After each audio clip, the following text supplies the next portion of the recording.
Assalamualaikum warahmatullahi wabarakatuh. Berjumpa lagi di channel kita, Edi Prayitno, Menahem Ali Official dan Geraha Mu'alaf.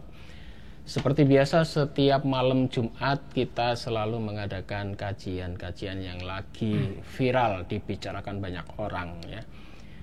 Dan seperti biasa, malam ini kita masih ditemani oleh Ustadz Menahem Ali. Assalamualaikum Ustadz. Waalaikumsalam warahmatullahi wabarakatuh. Mendekati tahun baru ini.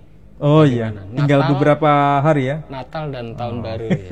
Bagaimana kegiatan lebih padat ini ya? Ya, memang bulan Desember ini banyak kegiatan yang harus saya lakukan. Tapi sekaligus sekarang saya lagi merancang kitab tafsir. Tapi dalam bahasa Inggris. Ya, mau buat buku lagi? Ya, buku tafsir. Tapi kalau buku selain kitab tafsir sudah mulai akan dicetak Terbit, di ya. Jakarta. Yang judulnya apa kemarin? Yang judulnya itu Ismail dalam Alkitab dan manuskrip Qumran. Bahasa Inggris itu ya? Nah, itu bahasa Indonesia. Oh. Ya. Tapi yang sedang saya rintis itu sekarang tafsir dalam bahasa Inggris, tapi hanya catatan kaki. Catatan kaki ini akan memperkaya dari berbagai aspek bahasa. Ibrani, Yunani, Aramaik atau Suryani, itu saya lengkapi dengan data-data kuno. Dan juga dokumen-dokumen tradisi Yunani. Misalnya soal mengenai nama Makkah, kemudian kaitannya dengan Makuraba dalam dokumen abad kedua Masehi, itu saya akan sertakan di situ. Jadi ini memang karya yang akan menjadi warisan bagi anak cucu saya besok. Kalau saya seandainya sudah meninggal dunia, saya masih bisa berbicara kepada anak cucu saya lewat buku itu. Jadi saya memang secara fisik sudah tiada, tapi nama saya dan saya sebagai pribadi masih hidup di tengah-tengah mereka. Saya masih ingat itu. Saya dulu waktu kuliah, kan kuliah saya dulu di jurnalistik. Itu dosen saya, itu waktu itu Bapak Dahlan Iskan. Oh ya. Nah, beliau masih saya ingat itu ucapannya. Kalau kamu ingin hidup abadi, nulislah sebuah buku. Betul. Ya. Baik, baiklah saudaraku. Sebelum kita membahas topik malam hari ini, topik kita adalah apakah benar yang dipertanyakan kemarin ya rame-rame si Elia Miron atau Mirror itu ya? Elia Miron ya. Nah, itu dia membahas apakah Yesus dan Isa itu adalah sama.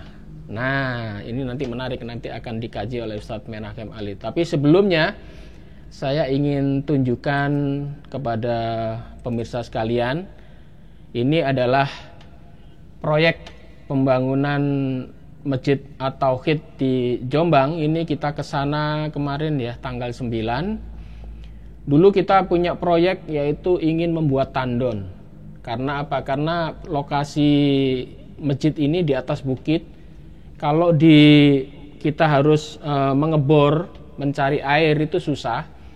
Akhirnya kita mencari sumber. Sumber itu kita dapatkan jaraknya 2,5 kilo. Nah, dari sumber itu kita tarik pipa, kemudian kita masukkan ke tandon. Dari tandon ini baru dialirkan lagi ke bawah, karena posisi masjid itu agak ke bawah dari bukit. Itu sejauh sekitar 200 meter atau 250 meter ya. Dan alhamdulillah berkat bantuan dari para donatur, tandon ini sudah kita buat ya. Itu Anda bisa saksikan, tandonnya ini sudah selesai, dan pipa yang dari tandon ke masjid pun itu sudah selesai ya. Dan masjidnya itu sampai hari ini sudah kita bangun MCK-nya, termasuk tempat wudhu sudah hampir selesai. Kita kemarin sudah cek ke sana. Kemudian posisi masjid, nah, seperti yang Anda saksikan, ini tinggal pintu dan jendela. Untuk granit bawahnya sudah selesai. Jadi tinggal pintu dan jendela itu yang belum dipasang. Tapi insya Allah untuk masjid ini secepatnya sudah bisa dipergunakan. Jadi untuk para donasi, para donatur, Bapak Ibu sekalian, saya ucapkan banyak terima kasih, dan semoga amal Bapak Ibu sekalian dilipat gandakan oleh Allah Subhanahu wa taala. Amin ya robbal alamin. Baik, kembali ke topik ya. Tadi sudah saya buka sedikit bahwa topik kita malam hari ini adalah membahas apakah Yesus dan Isa itu adalah pribadi yang sama. Karena di luaran sana itu terpecah menjadi dua. Ada yang mengatakan Yesus dan Isa itu sama, tetapi ada yang mengatakan Yesus dan Isa itu pribadi yang berbeda, ada dua orang. Dan pendapat ini itu ada. Bahkan si Elia ini yang mengaku pernah belajar teologi, bahkan kalau saya lihat autobiografinya di beberapa media, itu dia mempunyai gelar master teologi. Itu seorang master teologi pun dia mengatakan bahwa Yesus dan Isa itu adalah berbeda. Nah, ini menarik, kita akan bertanya kepada Ustadz Menachem Ali. Gimana soal ini, Ustadz? Ini bicara soal tokoh yang kontroversial yang lagi menghebohkan lagi dunia maya itu. Ya. Memang kalau kita mulai bicara mengenai topik yang sentral ini, ada satu kewajiban bagi kita untuk menjelaskan dari aspek agama dan non-agama. Keduanya itu harus berbarengan untuk dibahas. Secara konkret, kita akan mencoba membahas itu, apakah Isa Al-Masih atau Yesus Kristus itu tokoh yang sama atau berbeda. Pendekatannya dengan dua perspektif yang tentu saja harus dibawa ke meja akademik. Kalau bicara dari perspektif teologis, pasti berbeda Pak Edi, antara Islam dengan Kristen yang sekarang menjadi agama resmi di berbagai belahan dunia. Dan itu pun tidak tunggal sebetulnya pemahamannya. Jadi jangan kita memahami bahwa tradisi Kristiani itu menyatakan bahwa Kristus itu secara teologis itu seragam. Ini harus dijelaskan kepada publik. Misal ya, kita bisa ambil contoh antara kaum Kristen Saksi Yehova bila dibandingkan dengan kaum Kristen Protestan ketika membahas siapa itu Yesus Kristus secara teologis, apakah sama atau berbeda? Ternyata secara teologis berbeda. Bagi kaum Kristen Saksi Yehova atau Jehovah Witness, itu hanya sekedar sebagai ciptaan yang paling utama, ciptaan yang mula-mula, bukan pencipta yang mula-mula, tapi ciptaan yang mula-mula sebelum diciptakan hal yang lain. Statusnya hanya sebagai ciptaan Tuhan. Sementara kalau dari tradisi Kristen, baik itu Katolik, Protestan, dan Ortodok, memahami bahwa Kristus itu atau Yesus Kristus itu sebagai bagian pribadi kedua dari Trinitas. Sedangkan Saksi Yehova menolak apa itu yang dimaksud dengan Trinitas. Ini itu ya? Secara teologis tidak sama, tidak satu pemahaman. Dan ini saya kira kaum Muslim juga harus paham mengenai ini. Saudara kita kaum Kristiani saya kira juga tahu persoalan ini. Artinya secara teologis itu memang ada varian-varian pemahaman siapa sebenarnya Yesus Kristus itu. Nah, kalau dari tradisi Islam, ketika memahami siapa itu Yesus Kristus, itu seragamnya sangat jelas, menganggap bahwa Yesus Kristus itu hanya sebagai pribadi utusan Tuhan, hanya sebagai nabi, hanya sebagai rasul. Dia bukan sebagai pribadi kedua dari Trinitas. Nampaknya pemahaman ini lebih dekat dengan kelompok Kristen Saksi Yehova. Pemahaman Islam ini. Karena sama-sama mengakui sebagai ciptaan Tuhan. Dan dia sebagai sosok yang diutus oleh Tuhan. Dan bukan bagian pribadi kedua dari Tuhan. Trinitas itu sendiri. Jadi ini sesuatu yang penting untuk dibicarakan memang. Secara teologis ada meeting point antara Islam dengan tradisi Kristen yang memang ini agak dianggap gharib di antara tradisi Kristen yang lain. Gharib itu apa? Gharib itu agak asing. Karena ini meletakkan Kristus atau Yesus Kristus sebagai pribadi ciptaan Tuhan. Itu dari saksi Yehova. Kristen saksi Yehova sendiri. Dan mereka kebanyakan menyebut diri sebagai Kristen Tauhid sekarang ini. Itu eksis di Indonesia, Pak Edi. Bukan hanya di luar negeri. Tapi ditolak. Ya memang ditolak oleh tradisi Kristen Protestan, tradisi Kristen Katolik, tradisi Kristen Ortodok. Tapi ingat, antara Katolik dan Ortodok juga tidak sepemahaman mengenai aspek teologis keilahian dari Yesus Kristus sendiri, meskipun ada titik pertemuannya. Ya, jadi memang bicara teologis itu pelik, Pak Edi. Pelik itu maksudnya tidak sesederhana yang kita maksud, yang kita lihat secara umum. Ada varian-varian. Tapi kalau kita memahami dari tradisi Islam, ketika melihat sosok Yesus Kristus atau Isa Al-Masih, itu semua seragam, hanya sebagai utusan Tuhan, hanya sebagai ciptaan Tuhan. Ketika melihat sosok Nabi Muhammad SAW juga sebagai sosok utusan Tuhan, bukan pribadi kedua atau pribadi yang berserikat dengan Tuhan. Nah, di sini memang ada plus minus di antara pemahaman Islam dengan pemahaman kekristenan yang kita kenal secara umum. Tapi ada meeting point dengan kelompok saksi Yehova. Itulah sebabnya di antara saudara kita kaum Kristiani, di antara para teolog, ya, menyebutkan bahwa tradisi Islam itu ada kedekatan dengan kelompok Arianisme. Ada kedekatan. Tapi ini kajian yang historis dan tentu saja tidak cukup dibicarakan pada malam hari ini. Kita sekarang hanya fokus pembahasan itu pada level nama dulu, sebelum masuk pada konteks teologis dan historisnya. Yang harus menjadi catatan, Pak Edi, kalau dikatakan bahwa Isa Al-Masih ataupun Yesus Kristus dianggap sebagai pribadi yang berbeda, ini kita harus cermat menganalisanya. Itu berdasarkan aspek nama atau berdasarkan aspek historisnya atau berdasarkan aspek teologisnya. Itu harus jelas, ya. Kalau Pak Edi tanya kepada saya, apakah nama Isa Al-Masih itu merupakan penanda identitas keislaman? Apakah nama Yesus Kristus itu sebagai penanda identitas kekristenan?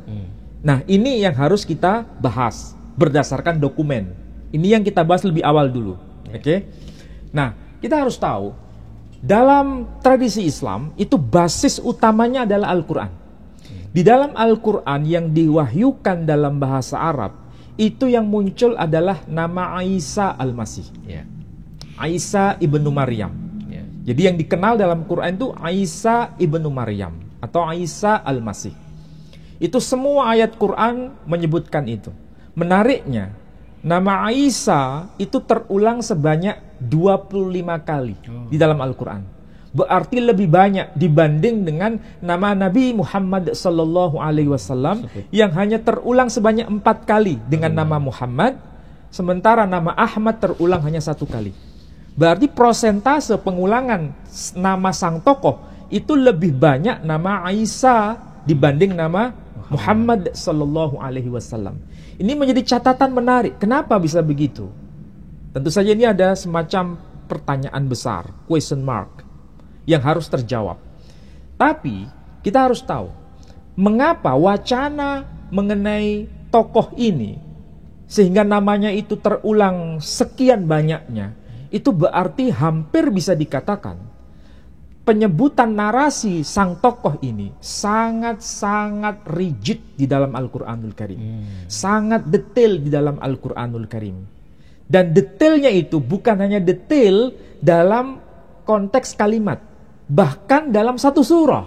Makanya ada nama surah Maryam. Itulah sebabnya kalau kita bicara surah Maryam, itu bicara mengenai tokoh sentral itu. Yesus dan Nabi Isa itu ya. Nah, kita mulai dari pembahasan kebahasaan atau linguistik. Nama Isa Al-Masih ini bukan sesuatu yang asing dalam tradisi Timur Tengah.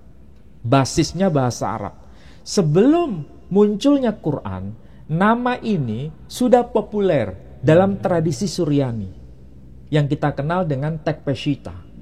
Teks Peshitta itu adalah teks yang ditulis dalam bahasa khas Timur Tengah berdasarkan lisan Nabi Isa alaihissalam.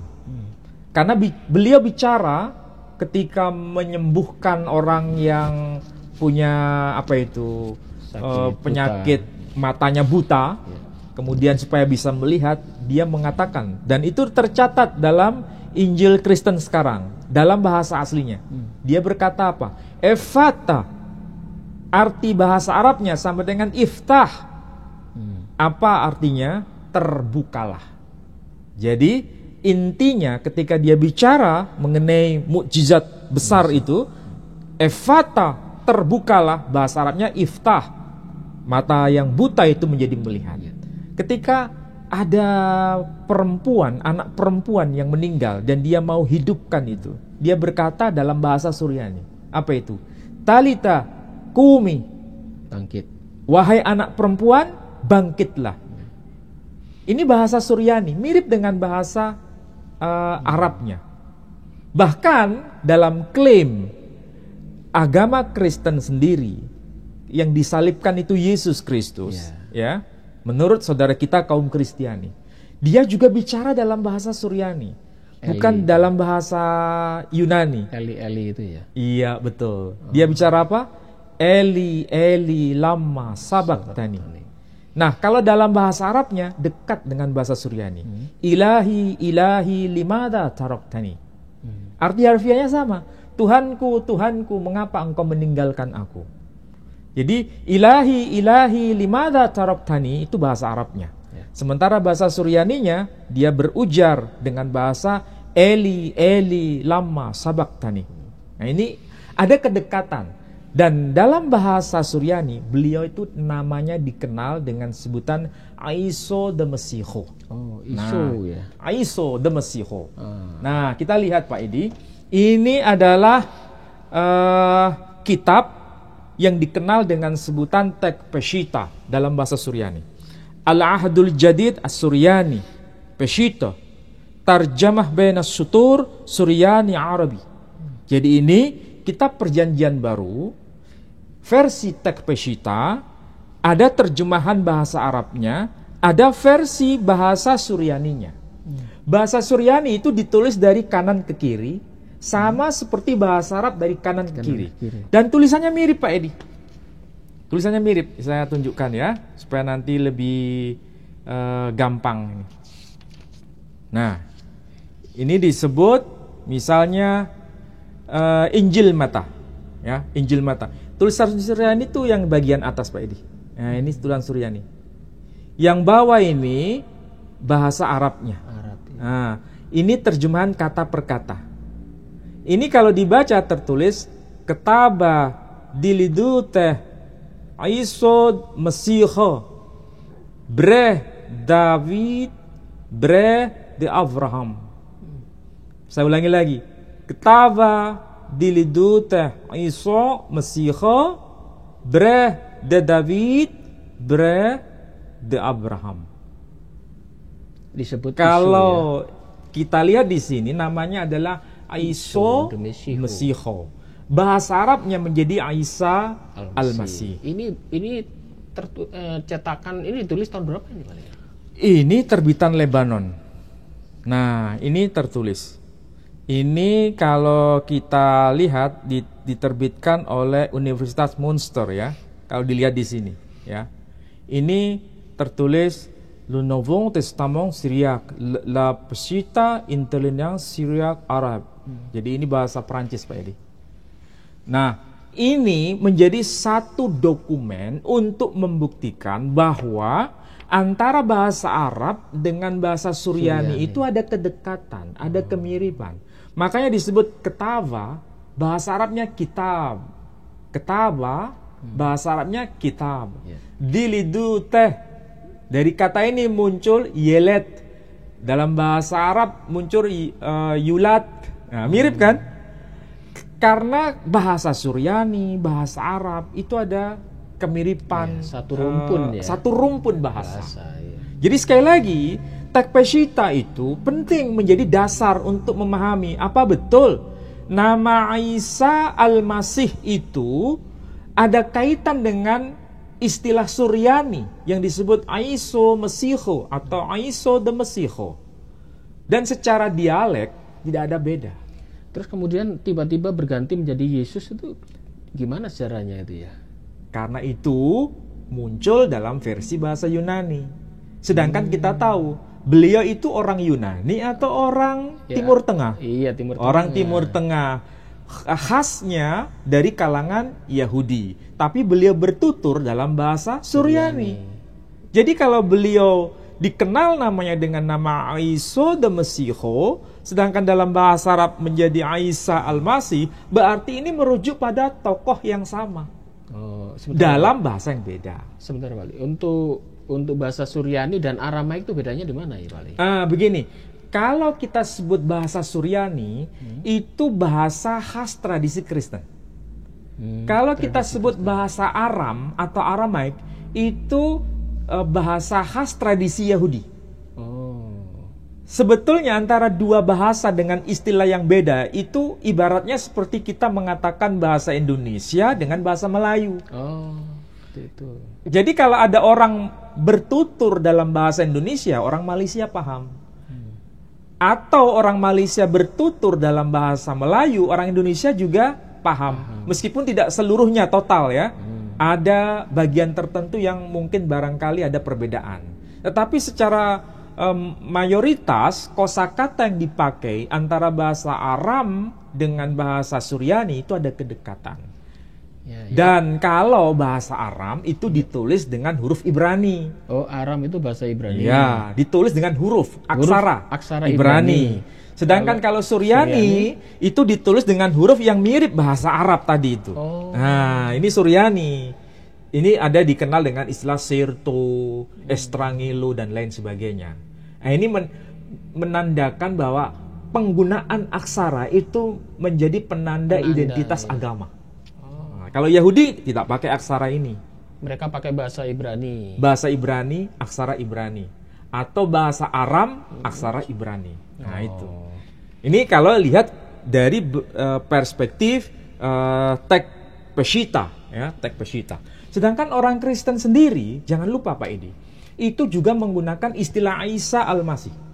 Pakai nama Isa. Iya, juga. di kalangan tradisi Arab itu tidak hanya menyebut dengan nama Yasu'a Al-Masih, tapi juga Isa Al-Masih.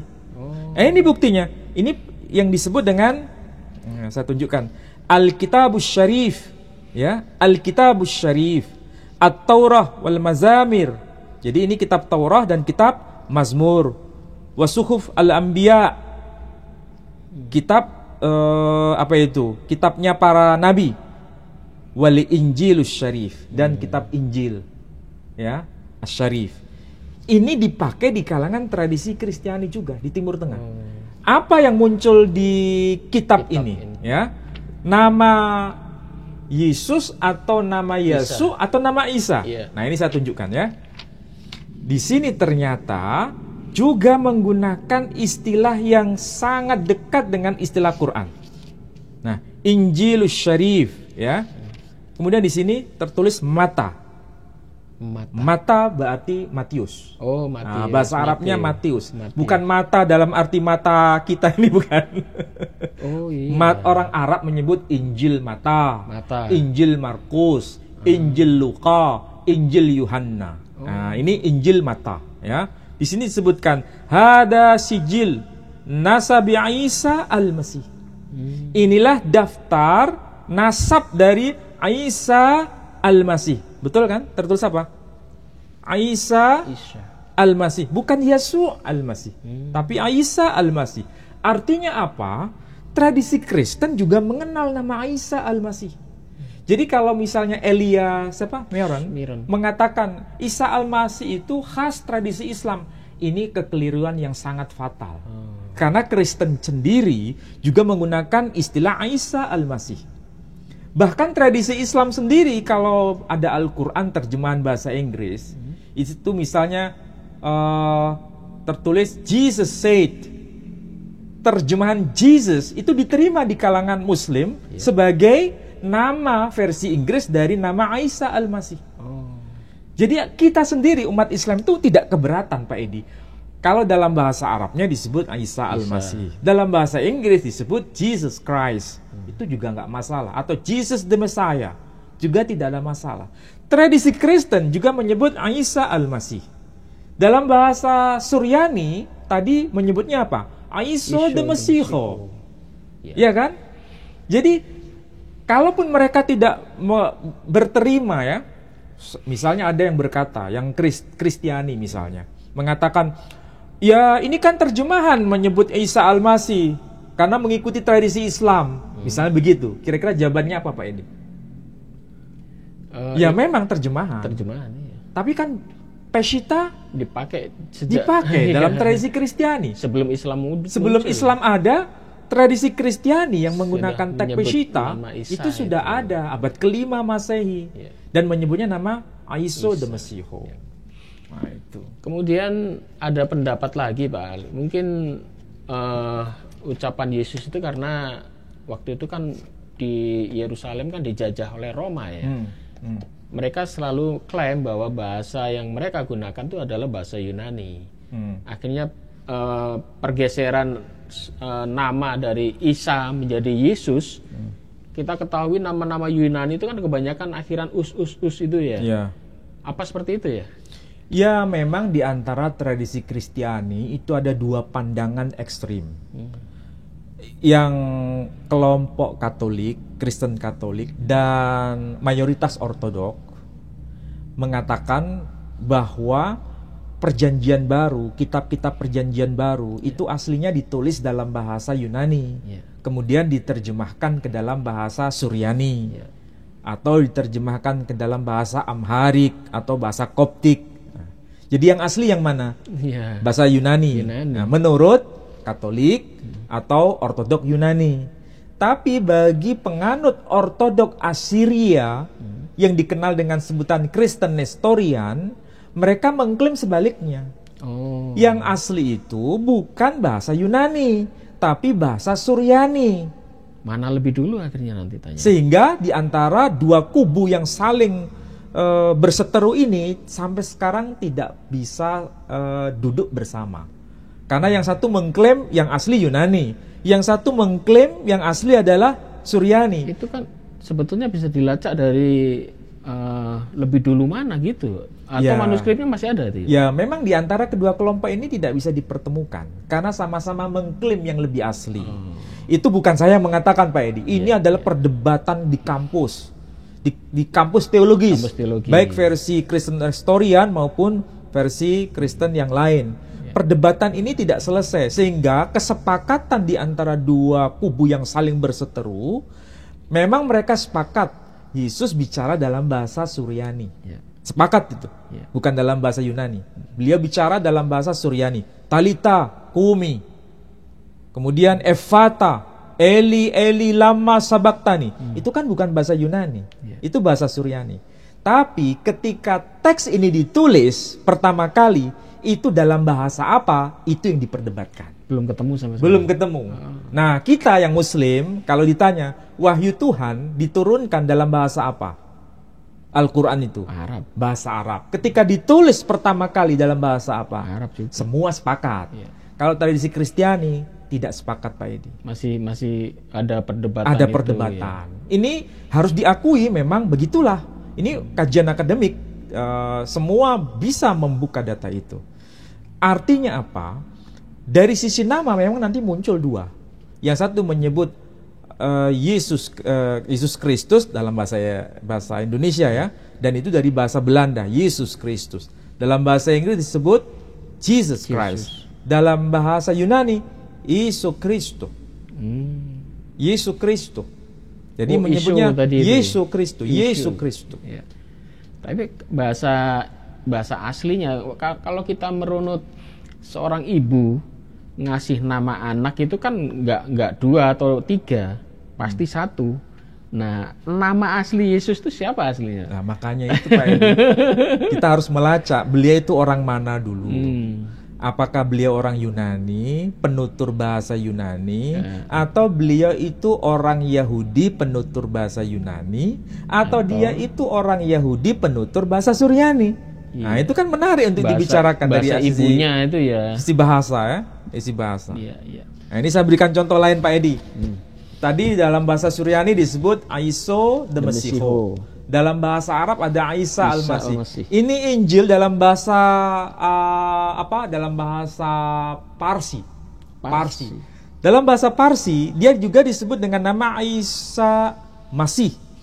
Nah, ini Parsi itu tulisannya Arab Pak Edi. Parsi itu negara Iran. Oh, Iran itu bahasa Parsi, ya. Bahasanya bahasa yang mirip dengan bahasa Sanskerta. Bahasa di India. Bukan bahasa Arab mana? Nggak ada kemiripannya. Kalau ada diadopsi hanya sebagian-sebagian. Tapi mayoritas itu kosakatanya bahasa khas Indo-Eropa. Sama. Ya, nanti saya tunjukkan.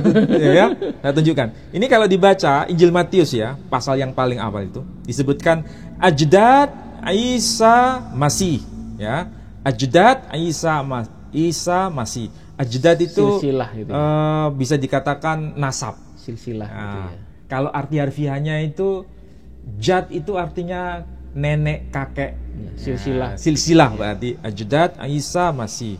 Disebutkan Daud, Ibrahim, Pagambar, Hardo, Jad Isa Masih, Baud, Ibrahim, Pader Ishak. Jadi Ibrahim, Pader Ishak, Ishak, Pader Yakub, wa Yakub, Pader Yehuda, bradran Abod. Yehuda Pader Fares, wa Zareh, Mader Unha, Tamarbot. Kira-kira Pak Edi? Ucapannya asing ya? Asing ya? Nah, ini saya tunjukkan nih. Ini coba ini ya. Ibrahim, Father, Ishak. Father. Bahasa Inggrisnya apa? Bapak. Father. Bahasa Parsinya father. Jadi sama. Ibrahim, Father, Ishak. Artinya Ibrahim itu ayahnya, Ishak father. Ishak father Yakub. Ishak itu ayahnya Yakub, father. Wa Yakub father Yehuda.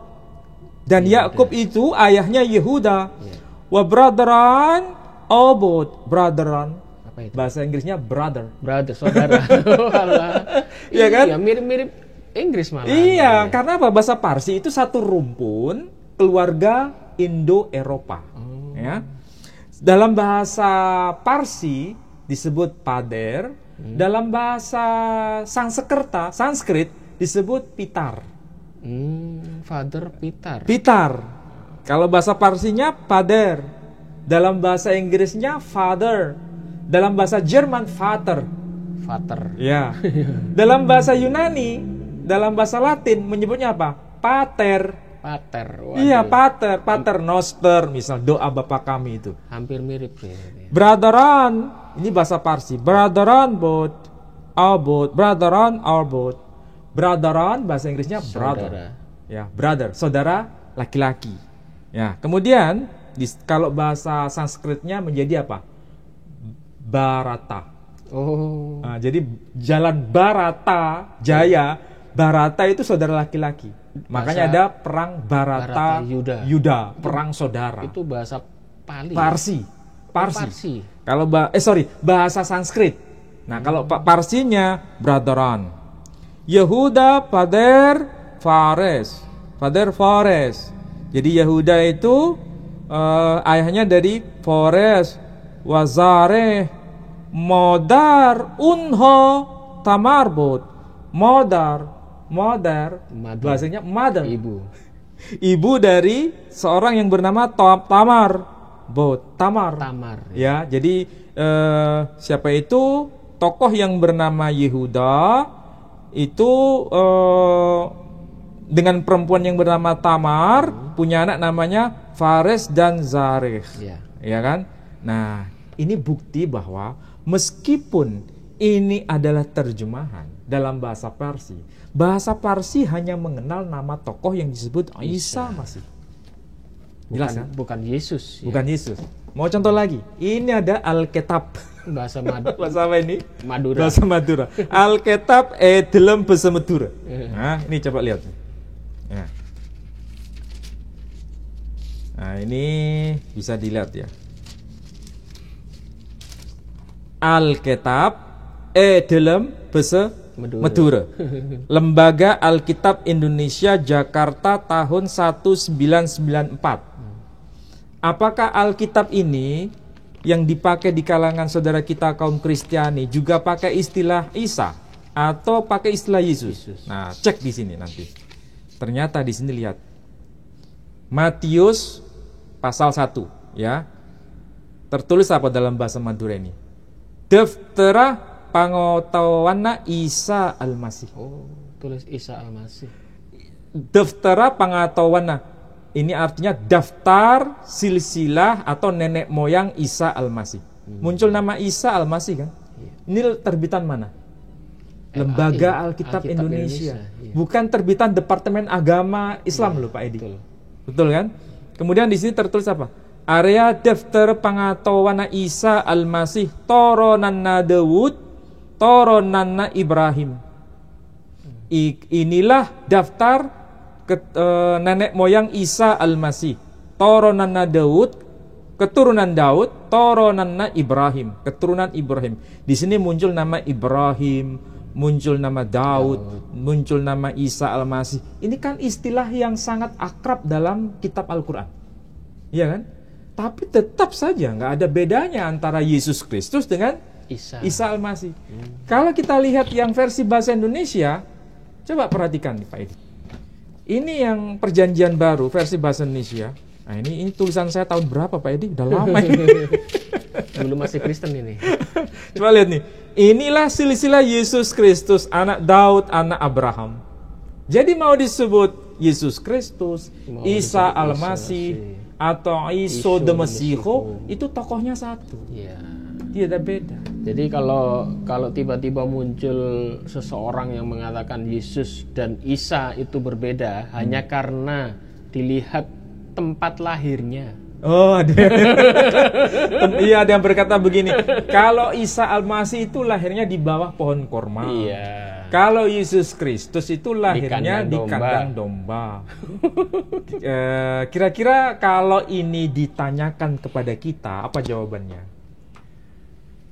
Gimana itu? Nah, sederhana Pak Edi. Gimana? Sangat-sangat sederhana. Memang dari sisi nama, mau itu disebut Isa Almasih, mau disebut Yesus Kristus, mau disebut Iso de Mesiho, itu pribadinya satu. Ya. Orangnya satu. Tokohnya satu.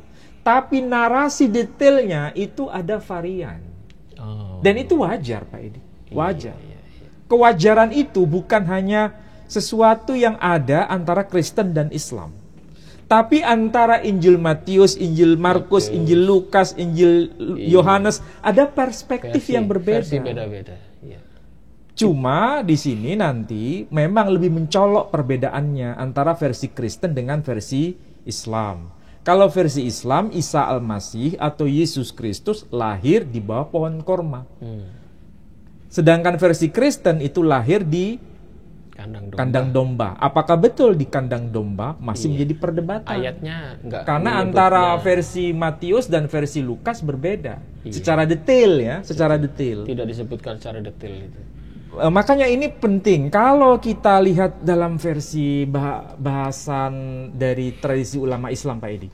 Ini saya pakai ini ya. Kitab tafsir yang ditulis oleh gurunya seorang tokoh besar yang namanya Muhammad Al-Fatih.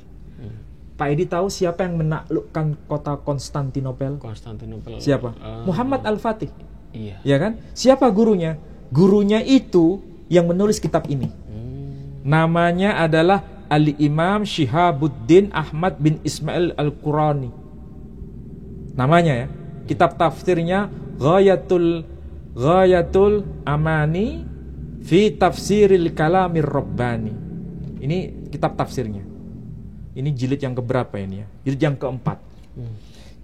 Berarti ini bukan karya sederhana. Ya, ini karya yang cukup lumayan untuk menjadi perhatian kita, karena dari buku ini kita mengenal betapa besar keilmuan dari sang tokoh yang kemudian punya murid namanya Muhammad Al-Fatih yang menaklukkan Konstantinopel. Ya.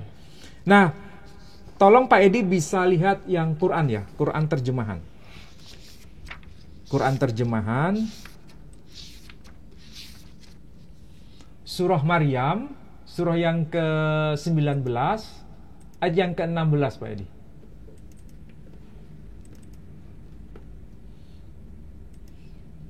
Belas. Nah, di sini kalau kita lihat bahasa Arabnya wadhkur fil kitabi Maryam. Ya. Kalau diterjemahkan dan ceritakanlah kisah Maryam di dalam Al-Qur'an. Mengenai apa? Ketika Maryam itu menjauhkan diri dari keluarganya, min ahliha. Kemana? Makanan syarqiyah. Ke kawasan sebelah timur. Kawasan sebelah timur itu menunjuk pada arah timur.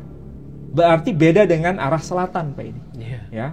Arah timur dari mana? Di sini beliau menjelaskan, min ahliha makanan syarqiyah. Syarqi yang dimaksud Bait Al-Muqaddas.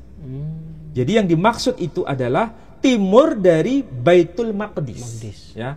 Timur dari Baitul Maqdis itu berarti kita harus tahu posisi Baitul Maqdis itu terletak di kota mana? Yerusalem. Sedangkan kota Bethlehem itu terletak di kota mana? Terletak di kawasan mananya Yerusalem? Bethlehem. Selatan, Pak ini. Jadi Bethlehem itu terletak di selatannya kota Yerusalem. Sedangkan kalau Quran menyebutkan ke arah timur dan itu timurnya dari Baitul Maqdis, berarti ini bukan Bethlehem. Ya kan? Ke kota mana? Memang Al-Quran tidak menjelaskan nama, hanya menjelaskan wilayah. Kalau wilayah timur, arah timur, berarti yang jelas bukan persis seperti yang diyakini oleh kaum Kristiani sekarang. Nah, coba cek sekarang. Pak Edi baca ayat berikutnya. Terus. Ayat 17. Ya, 17, 18, 19. Mungkin coba ayat 22 seingat saya. Coba cek. 22. Cek 22 dulu Pak Edi. Maka Maryam mengandungnya, lalu ia menyisihkan diri dengan kandungannya itu ke tempat yang jauh. Ya, itu lokasi yang sangat jauh ke wilayah timur itu. Dan terus sampai pada ayat berikutnya. Maka rasa sakit akan melahirkan anak, memaksa ia bersandar pada pangkal pohon kurma.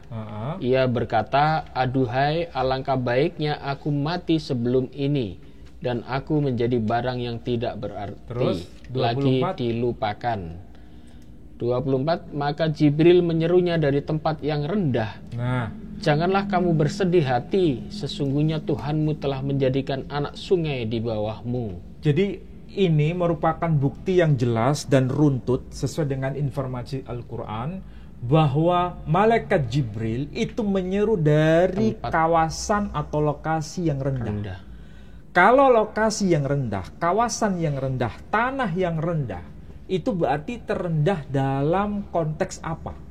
Dan kita bisa lihat, kalau kita cermati, kawasan yang sebelah timur itu memang kawasan yang terendah di bumi ini. Mana kawasan itu? Yang dikenal dengan kota Yeriko. Kota Yeriko itu adalah kota pohon korma sampai hari ini. Jadi kota Yeriko itu dikenal sebagai kota pohon korma. Korma-korma yang berasal dari kota Yeriko dikenal dengan sebutan kurma Maryam. Sampai hari ini. Kalau di Indonesia ini kita hanya kenal apa? Roti Maryam, Pak Edi. Iya kan? Tahu nggak dasarnya kenapa kok disebut roti Maryam? Tidak tahu saya. Itu ada apa? Istilahnya ada jejak historisnya, Pak Edi. Karena ada tradisi kaum Kolilidrian, penyembah Maria sebagai oknum ketiga dari Trinitas, ya mendapatkan ekaristi dengan menggunakan roti bundar. Kemudian itu sampai sekarang masih kita kenal dengan Dinamakan- sebutan roti Maryam. Itu ternyata tradisi Kristen. Tradisi Kristen yang ada di kawasan Arabia waktu itu. Dan kita mengenal itu sampai ke sini kan. Sampai roti Maryam. Nah, ini bukan bicara mengenai roti Maryam, Pak Edi. Ini bicara mengenai kurma Maryam yang memang berasal dari kawasan Yeriko. Iya. Nah, kawasan Yeriko itu sebenarnya kalau kita lihat di daerah situ, itu adalah kawasan yang apa istilahnya? Lokasi yang rendah. Coba lihat di situ Pak Edi. Peta ya. Itu berada di kawasan yang kita kenal dengan sebutan Dead Sea Scroll sekarang. Yeriko. Tulis saja lowest land of the world. Lowest. L-O. Lawas. Land pakai T. Land. S-nya pakai T. Oh. T, kemudian L-A-N-D Land of of the world. the word. W-O-R-L-D. R-L-D. Ya. Nah, klik sekarang. That's key. Apa? Ya.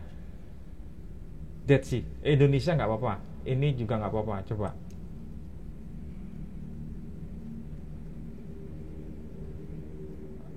Nah, kalau bukan ini Pak Edi. Ini paling atas. Bawah.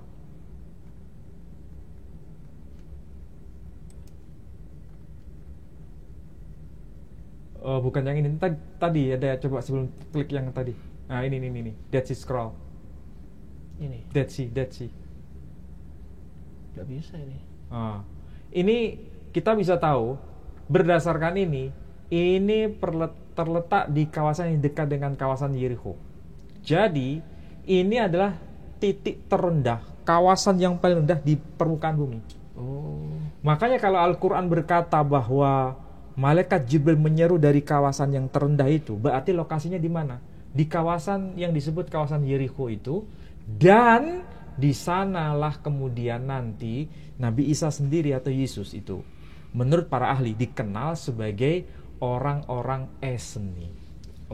Yes. Ada kaitan ke sana sebetulnya. Berarti ini menjawab keraguan, soalnya mereka yang memperdebatkan Yesus lahir di kandang domba dan Islam mengatakan Yesus lahir di bawah pohon kurma. Mereka mengatakan Yerusalem itu tidak ada pohon kurma. Kalau Yerusalem tidak ada pohon korma, sampai hari ini pohon korma ada di Yerusalem. Iya kan? Tapi masalahnya, apakah yang dimaksud Quran itu adalah kota Betlehemnya? Bethlehem itu kota yang sangat, tanah yang sangat tinggi Pak Edi. Bethlehem itu. Sementara kalau Quran mengatakan itu di kawasan yang paling rendah. Berarti kan berbeda. Berbeda itu harus diterima Pak Edi. Tapi mana nanti yang bisa membuktikan secara tepat, itu yang akan bisa menjawab keraguan-keraguan itu. Tapi yang jelas yang dikatakan Quran itu sangat detail sebenarnya. Pertama menyebut itu kawasan timur, dan itu disebut sebagai kota yang di tempat yang sangat rendah. Yeriko tadi. Kawasan Yeriko. Dan itu ada the Dead Sea Scroll di situ.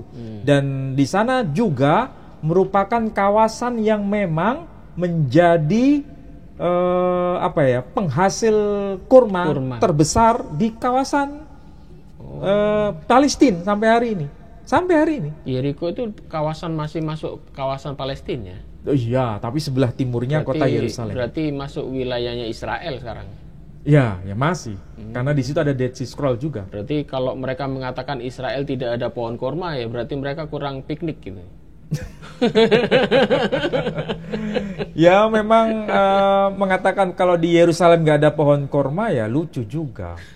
Sampai hari ini di Bethlehem tuh ada pohon korma. Iya, bahkan kemarin kan? Ada gerakan blokade kurma Israel hari itu juga ya. Dan korma terbaik itu dari Yeriko Pak Edi. Dari Yeriko. Dan itu terletak di kawasan timurnya Yerusalem. Itu kota yang sangat kaya dengan pohon kurma. Mulai dulu sampai sekarang. Makanya disebut kurmanya Maryam. Disebut kurma Maryam ya, kurma Maryam. Besar-besar kurmanya.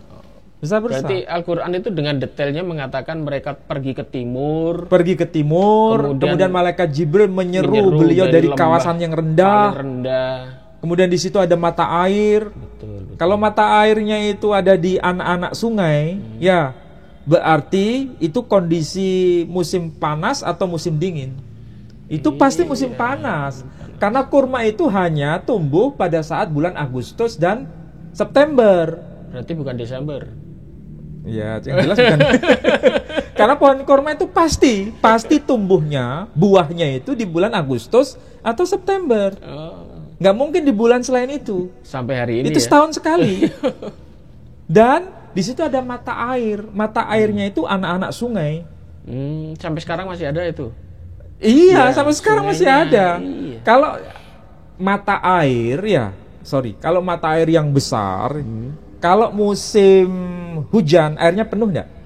Penuh lah. Penuh. Kalau musim panas bagaimana? Kalau mata air nggak bisa habis. Kalau yang sumber pertama? Nggak bisa habis, ya masih ada terus itu. Kalau misalnya habis, yang masih tersisa di mana? Di anak sungai. Di anak sungainya. Kalau di sumbernya udah habis. Yeah. Kalau di sumber utamanya habis, berarti itu musim panas atau musim dingin? Musim panas. Musim panas. Yang tersisa hanya di anak sungai. Berarti memang Nabi Isa lahir di musim panas, bukan musim dingin. Iya. Itu klaim Quran ya. Apalagi ada gembala di padang gitu. Nah, kalau di dalam Alkitab disebutkan ada gembala di padang, yang di malam hari kan. Kalau musim dingin ya kalau matilah mereka. Nah, itu kan menjadi sebuah bukti kan bahwa apa yang dikatakan Al-Quran itu memang detail. Meskipun berbeda dengan yang diceritakan di dalam Alkitab. Ya. Dan tentu saja mengenai mana yang benar, mana yang tidak benar itu tergantung bagaimana keyakinan masing-masing. Ya. Atau kita investigasi secara geografis, kemudian secara iklim, itu bagaimana kita bisa mengkajinya. Iya. Jadi kalau orang mengklaim Yesus dan Isa itu berbeda, tadi sudah disebutkan oleh Ustadz Ali bahwa mulai dari nama saja ternyata Isa Al-Masih itu juga disebutkan di kitab-kitab Kristen kuno, bahkan itu pra-Islam, sebelum Iso de Mesiho. Seorang ibu itu pasti memberikan nama itu nggak mungkin double 3, pasti 1 ya. Tergantung apakah itu Iso de Mesiho ataukah Yesus kah ataukah Isa. Tapi yang jelas bahasa ibu tadi sudah disebutkan bahwa mereka menggunakan bahasa Suryani dan Aramek tadi ya. Jadi bukan bahasa Yunani, meskipun orang-orang sering mengatakan bahwa waktu itu di sana kan dijajah oleh orang-orang Yunani, oleh orang Roma. Tetapi pasti seorang ibu itu masih menggunakan bahasa ibu ya, bahasa keluarga untuk memberikan nama putranya ini. Jadi kalau ada orang mengatakan Yesus dan Isa hanya berdasarkan perbedaan nama, ini sudah dijawab oleh Ustadz Ali.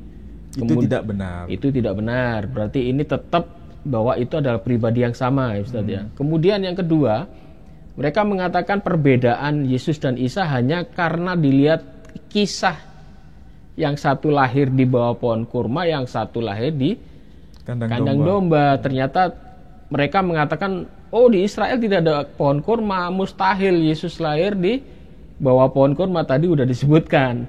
Ternyata Yesus itu mengucilkan diri, mereka berjalan. Maryam dan keluarganya ya beserta Yusuf.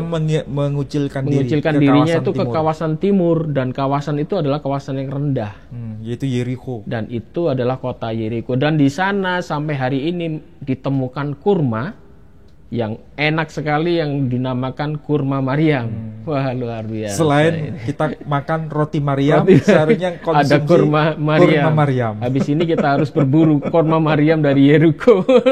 Iya, betul.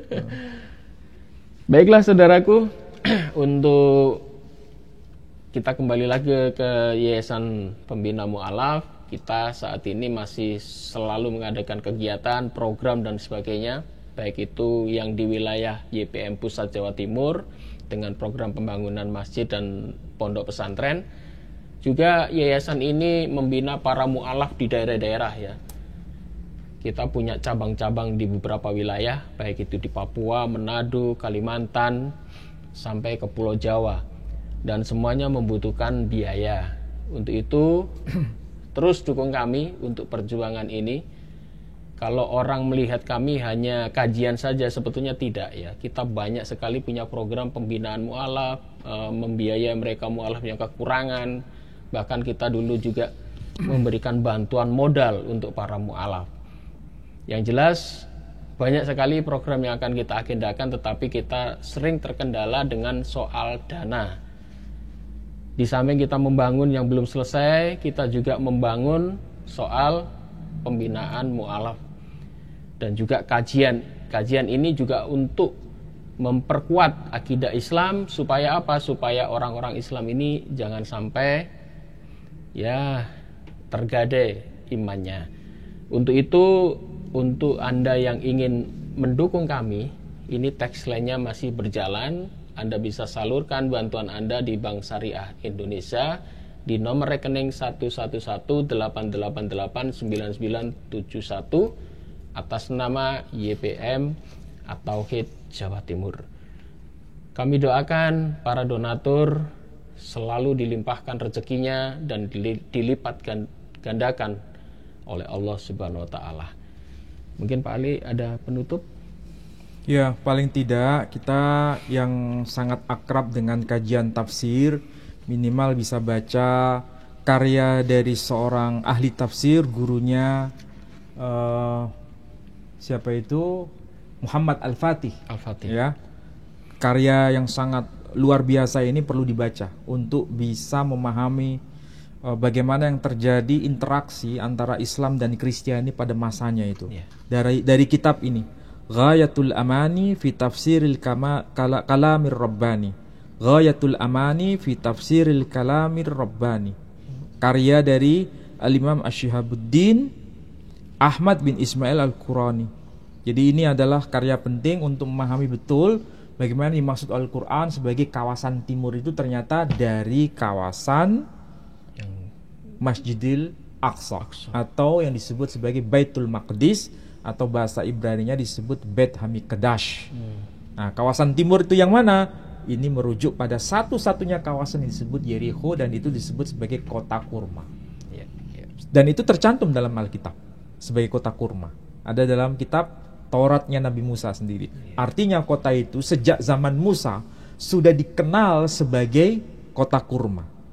Dan itu kemudian betul-betul eksis saat Nabi Isa alaihissalam diutus. Bahkan eksis sampai ketika Nabi Muhammad SAW diutus.